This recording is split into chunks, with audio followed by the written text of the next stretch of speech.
Very good afternoon, friends.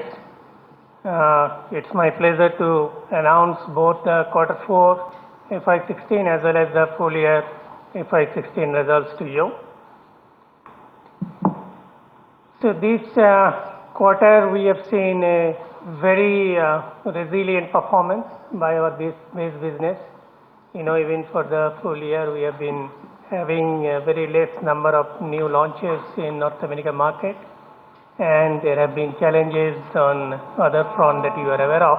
Despite that, the base business performance has been quite good, and the growth in the US market was primarily sustained by the injectable business franchise and some of the market share gain that we had in key molecules. In India, there is a continued momentum of mega brands and the acquisition that we did of UCV portfolio, which has got fully integrated and performing as per the expectations. In emerging market, of course, in Venezuela, as we told you earlier, we have been calibrating sales, so it is a very constrained operations.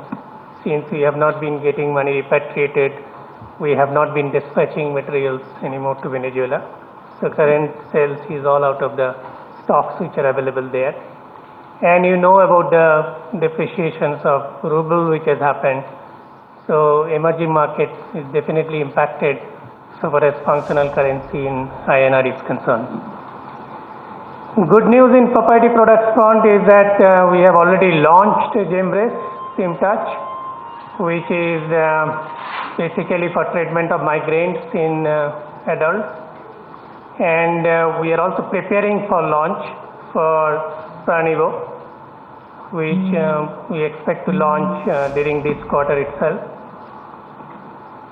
The third highlight, which is very important, is that the cash generation has been one of the best in recent years. Later in my slides, I will talk to you about the free cash flow, and you can understand from the trend. There has been quite a good leverage of the working capital, and cash as a percentage of sales has been very significant in this financial year. And on quality management process, the progress has been quite good and in line with the expectations. So in the Q4, there is marginal decline in the top line. Our gross profit, there is an overall improvement of 180 basis points over the previous year. The reported EBITDA, there is a fall, but that is primarily due to the translation loss that we have taken of the cash which is residing in Venezuela. If we adjust that, there is a marginal increase in the EBITDA. It's almost 900 crores, and with that it is around 24% of sales. If we take the same thing for the full year, the overall revenue growth has been 4%, and the gross profit margin expansion has been 200 basis points. There have been some export benefits, but overall there is a good cost improvement program resulting in lesser cost of revenue, which has resulted in the gross profit expansion. And EBITDA for the year, despite that Venezuela adjustment that we have done, still is marginally higher than the last year. But if we really adjust EBITDA on an adjusted EBITDA basis, there is 11.5% growth, and as a percentage of sales, it stands at 26.7% as against 25% of sales in the previous year. So if you see, it's just a matter of coincidence, but all three major markets of global generics, North America, Europe as well as India, all has reported 19% growth over the previous year. And emerging markets, as I said, Venezuela, we have really constrained our sales there, but primarily because of the currency devaluation, there is a decline of 25%. If you really see in constant currency in ruble, we have still grown in Russia. So in USA, the revenue for the year has gone up by 19%, but for the quarter it was 12% growth. Some of the molecules, the shares has come down due to increased competition now. And in some molecules we have improved market share. But overall, as I said, the performance has been quite resilient there. There are 237 cumulative filings that we have. Out of that, 3 are 505(b)(2)s. And out of these 237, 82 are now pending approval. And 52 are para IV filings, out of which we believe there are about 18 which are fast to file. In emerging markets, in terms of the constant currency in Russia, in the quarter we have grown 12%. That means in ruble there is a growth of 12%, but for the year there has been 1% growth. The good news is that beyond the mega brands, there are some more brands in Russia is performing well there.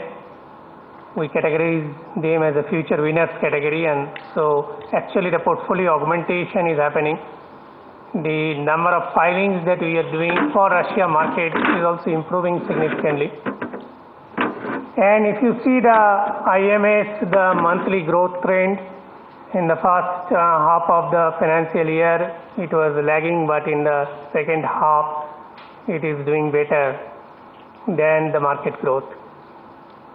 And of course, the overall ROW performance has been impacted by our constraining operations in Venezuela. In India, the quarter growth has been 11%.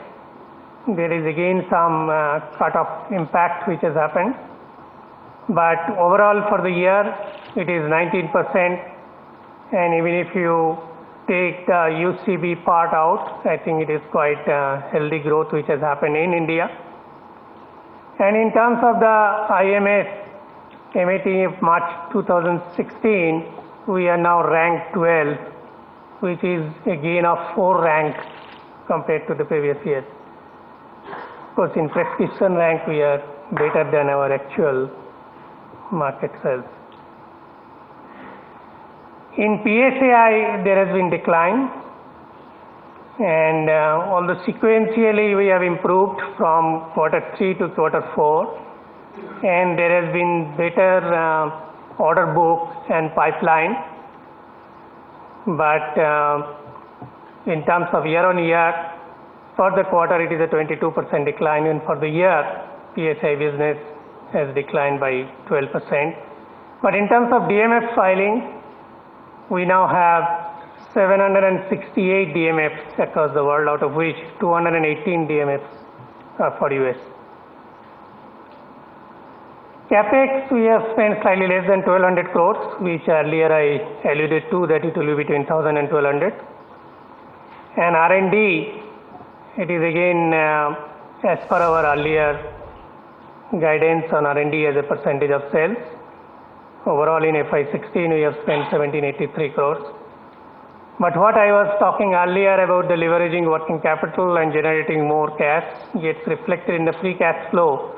If you see over the years in FY13, we had less than 600 crores of free cash flow, which has now gone almost closer to 2,700 crores, which is a significant step up. And consequently, our net debt equity ratio, which earlier used to have 0.2% in March 13, has come down year after year, and currently it is a positive. We have a net cash of 0.05. So the key priorities for us remain unchanged from the previous quarter. That means we'll have to execute on the growth agenda, both organic and inorganic means. This is definitely a key priority. And the focus that we have given for our development, both on complex generics as well as the differentiated products, and specifically through proprietary products business segment, we need to achieve the targeted milestones. And of course, on the quality part, there is extreme focus and lot of attention from the top management. We will continue and ensure that risks are mitigated. Find us on Facebook at facebook.com/ETNow and don't forget to click the like button. You can also follow us on Twitter at ETNowLive. To stay updated with all our programming, hit the subscribe button on our YouTube channel by logging on to youtube.com/user/ETNow.